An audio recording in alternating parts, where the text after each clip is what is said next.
নমস্কার, 7 EPIC news নেটওয়ার্কে আপনাদের স্বাগত। দীর্ঘ 10 বছরের ধারাবাহিকতা বজায় রেখে পূর্ব নির্ধারিত দিন 20শে ডিসেম্বরে শুরু হয়ে গেল 11তম পানিহাটি উৎসব এবং বইমেলা। আর 11তম পানিহাটি উৎসব এবং বইমেলার উদ্বোধনী অনুষ্ঠানে উপস্থিত ছিলেন রাজ্যের স্পিকার বিমান বন্দ্যোপাধ্যায়, সাংসদ সৌগত রায়, মন্ত্রী শোভনদেব চট্টোপাধ্যায়, আন্তর্জাতিক কলকাতা বইমেলার সাধারণ সম্পাদক ত্রিদীপ চ্যাটার্জি, বিধায়ক তথা পানিহাটি উৎসব এবং বইমেলার সভাপতি নির্মল ঘোষ, পানিহাটি পৌরসভার উপপৌরপ্রধান সুভাষ চক্রবর্তী সহ বিশিষ্ট ব্যক্তিবর্গ।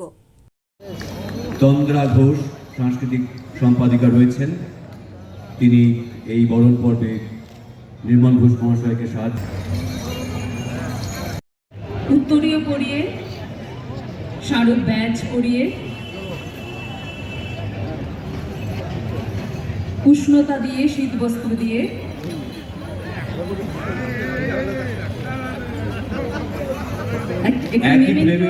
ত্রিদীপদা এবং সুধাংশুদা, তার সঙ্গে তন্দ্রা এবং নির্মলদার সৌগত রায় উত্তরীয় পরিয়ে দিচ্ছেন নির্মল ঘোষ মহাশয়কে, এক বিরল দৃশ্য, এবং শীত বস্ত্র দিচ্ছেন, হাতে স্মারক তুলে দিচ্ছেন। এটি একটি চমৎকার মুহূর্ত। এইবারে সেই মুহূর্ত, প্রতিবার আমরা একটি স্মারক পুস্তিকা প্রকাশ করি উদ্বোধকের হাত দিয়ে। 11তম পানিহাটি উৎসব এবং বইমেলার উদ্বোধন আনুষ্ঠানিকভাবে সূচিত হচ্ছে সম্মানীয় বিমান বন্দ্যোপাধ্যায় এবং অধ্যাপক সৌগত রায়, ত্রিদীপ চট্টোপাধ্যায়, সুধাংশু দে, নির্মল ঘোষ, পৌর পিতা মাতা এবং পানিহাটি উৎসব এবং বইমেলার 11তম এই উৎসবে স্মারক পুস্তিকা। সকলে একটি করতালি দিয়ে এই মুহূর্তটিকে আপনারা অনুরণিত করুন, আন্দোলিত করুন, উৎসাহিত করুন। হয় সুতরাং সাংবাদিক বন্ধু এবং যারা আয়োজক কার্যে রয়েছেন তারা ফ্রেমবন্দি করছেন এই মুহূর্তটি।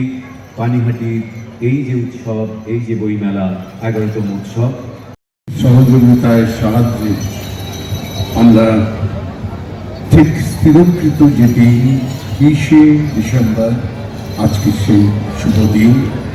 এই শুভ দিনে আমরা মেলার প্রাঙ্গণে, মেলার উৎসবের উদ্বোধনে আমরা অনেক মানুষকে পেয়েছি যারা বাংলা তথা ভারতবর্ষে কৃতি সন্তান। আমরা পেয়েছি আমাদের প্রিয় এবং মাননীয় সাংসদ অধ্যাপক সৌগত রায় মহাশয়কে। এদিন উদ্বোধনী অনুষ্ঠান শেষে সাংবাদিকদের মুখোমুখি হয়ে রাজ্য বিধানসভার স্পিকার বিমান বন্দ্যোপাধ্যায় জানালেন, প্রথমে সমালোচনা করলেও বর্তমানে অন্যান্য রাজ্যগুলোও বাংলার লক্ষ্মীর ভাণ্ডারকেই অনুসরণ করছে। ব্যক্তিগতভাবে মনে করি যে আমাদের সংবিধান সংশোধন করে কিছু কিছু ডিউটিস, মানে আমাদের যারা নাগরিক রয়েছে তাদের কি কি কর্তব্য হবে, সাংবিধানিক কর্তব্য, তার মধ্যে পড়ে আমাদের দেশের মনীষীদের তাদের সম্মান জানানো, এবং শুধু তাই নয়, আমাদের ন্যাশনাল ফ্ল্যাগ, আমাদের জাতীয় পতাকার মর্যাদা রাখা, বিভিন্ন রকম আমাদের যে সমস্ত ডিউটিসের কথা বলা রয়েছে, তার মধ্যে সবচেয়ে যেটা গুরুত্বপূর্ণ, আমাদের স্বাধীনতা সংগ্রামে যারা রয়েছে আমাদের মনীষীরা, তাদের সম্মান জানানো। এটা মহাত্মা গান্ধীর নামটা বদল করে দিয়ে কি লাভ হলো, কার লাভ হলো আমি বুঝতে পারছি না।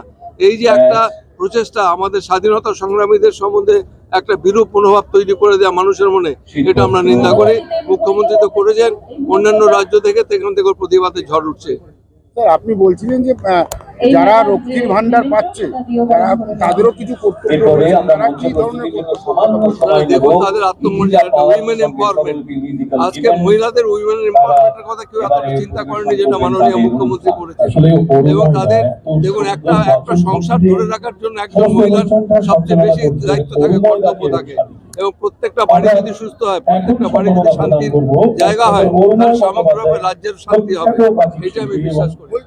অন্যান্য রাজ্য আপনি যেটা বারবার করে বলছিলেন অন্যান্য রাজ্য অনুসরণ করছে পশ্চিমবঙ্গকে, প্রথমে তারাও সমালোচনা করেছিলেন, এখন তারাও অনুসরণ করছে। এদিন 11তম পানিহাটি উৎসব এবং বইমেলার অনুষ্ঠান মঞ্চে দাঁড়িয়ে স্বরচিত কবিতা পাঠ করেন খড়দহের বিধায়ক তথা রাজ্যের কৃষি ও পরিষদীয় মন্ত্রী শোভনদেব চট্টোপাধ্যায়।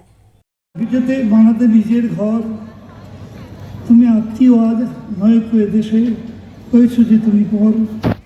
পূর্বপুরুষ ছিল বাংলায়, হয়নি তো কোনো ভাগ, যারা এসেছিল এদেশের বুকে কিভাবে বলবো দেশ ছেড়ে চলে যাক।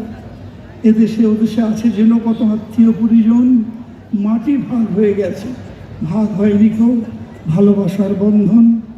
ওরা তো চেয়েছে থাকতে এদেশে, চায় না কো ফিরে যেতে, এতদিন পরে চলে যেতে হবে ভিটে মাটি সব ছেড়ে। ক্ষমতায় যারা আছে তারা হোক মানবিক, আরও ভালোবাসার বন্ধন হোক আইনের থেকে বড়। নমস্কার। পরে সাংবাদিকদের প্রশ্নের উত্তরে বিজেপিকে কটাক্ষ করে তার প্রতিক্রিয়া, যারা অবরোধ করেছিল আগামী বছর তারা মিলন মেলার জায়গাটা আরো সুন্দর করতে হবে। অ্যাকচুয়ালি রাজনৈতিক দিক থেকে দেউলিয়া। সেই শুরু হলো কথা। সেই লোকগুলো আমি তখন মেলা দীঘাতেই ছিলাম। এত মানুষ আসবে, দিদিকে ফোন করলাম, আনন্দ দিদি পাবে, তুমি তারা কত দেখো গরিব কোথায় মানুষ মেলা করা যায়। বিক্রি বাটা করবে, কত লোক কিছুক্ষণ আসবে, ঘোরার পরে খাবে তিনি দাবে নিজেই বললেন, থাকবে। তোমরা এই আনন্দকে সেন্ট্রাল ভাগ পার্কে করতে দেখো, পারছে তোমরা না, একবার নিজেরা সল্টলেকে যাও, সেই অংশগ্রহণ জায়গাটা করতে পাওয়া পারে না, খালি রোজ সন্ধ্যাবেলা গালাগাল দেয়। সেই সেন্ট্রাল পার্কে আসার পরে এছাড়া দেখে দেউলিয়া হয়ে গেছে, জানানোর politically পরে উনি বললেন যে একদম হ্যাঁ বইমেলাটা ওখানে করা যেতে পারে। দেউলিয়া হয়ে গেছে, আর কিছু নেই। আমি বললাম তিনি জানিয়েছে বইমেলা না, তাহলে তুমি কিছুই বলবো আপনি না, এটা সুনন্দা আমার চলে বলার যান, গিয়ে সেখানে সীমানার দেখে বাইরে। আমাকে এটা বললে দিল্লি বলবে, আমরা কিছু 2-3 দিনের মধ্যে যত অদ্ভুতভাবে তাড়াতাড়ি নীরব সম্ভব জানাবো। ভারত সরকার এখনো পর্যন্ত কিছু এই শোনা শুরু যায়নি। হলো ওখান সেটা থেকে আমি জানি না, বাট ইজ দ্য তারপর দুই স্ট্র্যাটেজি, বন্ধু আমি আরো বলতে পারবো না, কিন্তু পাবলিশার আমি অধিকারী নয় বলার। মেম্বারদের নিয়ে সবাইকে নিয়ে ছোটাছুটি আপনি আরম্ভ বলছিলেন করলাম, মেলা দেখতে খেলার দেখতে সরকার হবে। বলা হয় মমতা বন্দ্যোপাধ্যায় এই সেই শুরু থেকে মিনিমাম সেন্স সেটাও অফ ছিল, ইকোনমিক্স যতটা ছিল তার থেকে নেই অনেকটাই বেড়েছে এবং তার এটা সুস্থ ভারতবর্ষের পরিবেশ। ইতিহাসও জানে না, প্রাচীন আজকে কাল একটা থেকে মেলা বইমেলা চলে। প্রাঙ্গণ এবং এই মেলার মধ্যে লুকিয়ে আছে গরিব বিদেশের লোকের হাতে মানুষজন পয়সা আসতে যায়, পারবে সেরকম গরিবের হাতে পয়সা না গেলে ইকোনমি রোল করে না, ইকোনমি রোল না করলে জিডিপি বাড়ে না। এই যে সেই বেসিক বইমেলার জায়গাটাও এখন থিওরি সম্পর্কে কোনো ধারণাই সেই নেই বইমেলার জায়গা আরো ওদের, বড় তাই দরকার। এসব কথা বলে। গৌতমী নাথ এবং শ্যামল পালের রিপোর্ট 7 এবেক নিউজ নেটওয়ার্ক। আরও বিভিন্ন খবরের আপডেট জানতে হলে অবশ্যই সাবস্ক্রাইব করুন 7 এবেক নিউজ নেটওয়ার্ক চ্যানেলটি, কারণ আপনাদের একটা সাবস্ক্রিপশন আমাদের কাছে অত্যন্ত মূল্যবান। পাশাপাশি অবশ্যই ফলো করুন আমাদের হোয়াটসঅ্যাপ চ্যানেলটিও। জয় হিন্দ।